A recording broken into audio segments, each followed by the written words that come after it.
আসসালামু আলাইকুম deer travellers, কেমন আছেন সবাই? সো আজকে আমরা জানব কিভাবে আপনি কোনো দেশের বিমানের টিকিট কম খরচে কাটতে পারবেন।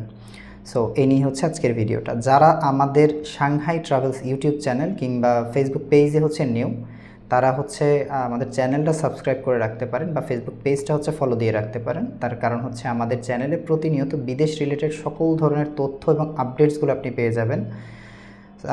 সো আজকের ভিডিওর যে টপিক সেটা হচ্ছে অনেকেই mainly you asked a lot that air ticket কেন প্রাইস এত হাই হয় বাংলাদেশ থেকে।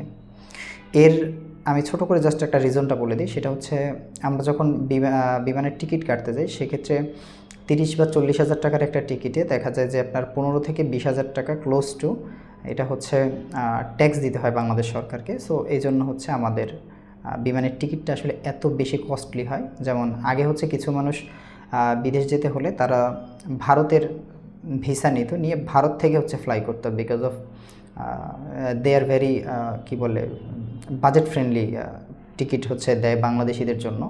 সো নট অনলি বাংলাদেশি, ওখান থেকে সম্পূর্ণই হচ্ছে আপনার বাজেট ফ্রেন্ডলি টিকিট আপনি পেয়ে যাবেন, বাট বাংলাদেশ থেকে it's very expensive to get a ticket.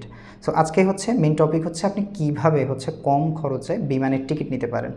So কয়েকটা উপায় আমি বলবো, এই জিনিসগুলো যদি আপনি মাথায় রাখেন দেন ডেফিনেটলি আপনি হচ্ছেন বেসিক যে নর্মাল যে অ্যাজ ইউজুয়াল যে প্রাইসটা আছে সেটা থেকে হচ্ছে মোটামুটি অনেক টাকাই হচ্ছে সেভ করতে পারবেন। সো সর্বপ্রথমে যেই পয়েন্টটা আমি বলবো সেটা হচ্ছে আপনি চেষ্টা করবেন যদি আপনার ডেস্টিনেশনটা ক্লিয়ার থাকে যে আমি হচ্ছে যাবই, সো সেক্ষেত্রে আপনি 2 মাস, 1 মাস, 1.5 মাস কিংবা সর্বনিম্ন হলেও 15 দিন আগে আপনার টিকিটটা কাটার। সো এক্ষেত্রে আপনার সুবিধাটা কি, আপনি নর্মাল প্রাইস থেকে আপনি কিছুটা কম টাকায় টিকিটটা পেতে পারেন। এবার আসি আরেকটা জিনিস বলে রাখি, সেটা হচ্ছে টিকিট যত প্রাইস কাছাকাছি চলে আসে তত হচ্ছে বিমানের টিকিটের প্রাইস কিন্তু হাই হয়ে যায়।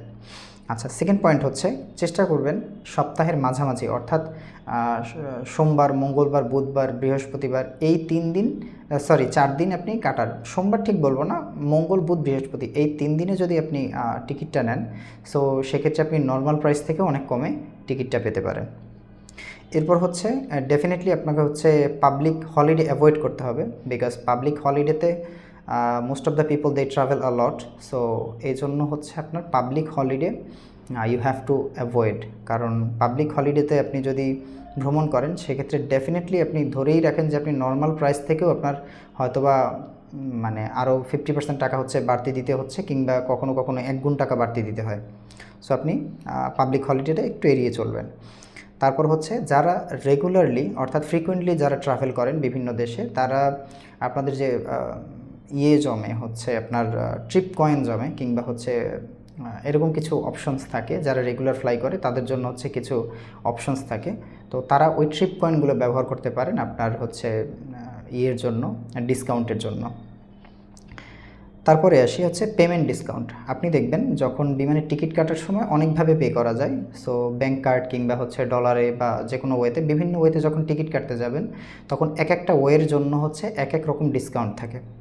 সো আপনি চাইলে ওই মেথডগুলোতে যদি ব্যবহার করেন সেক্ষেত্রে হচ্ছে আপনি আরও ডিসকাউন্ট পাবেন, হয়তো 10%, 15%, কখনো কখনো 20% ডিসকাউন্ট পাওয়া যায়। It's depends on your payment method. So এই ছিল হচ্ছে আজকের ভিডিও। যাদের হচ্ছে ভিডিওর তথ্যগুলো ভালো লেগেছে তারা চাইলে আমাদের চ্যানেলটা সাবস্ক্রাইব করে দিতে পারেন, আর ভিডিওটা কেমন লাগলো আপনি অবশ্যই কমেন্টে জানাবেন। সো ভালো থাকবেন, সুস্থ থাকবেন এবং দেখা হচ্ছে পরের ভিডিওতে। আল্লাহ হাফেজ।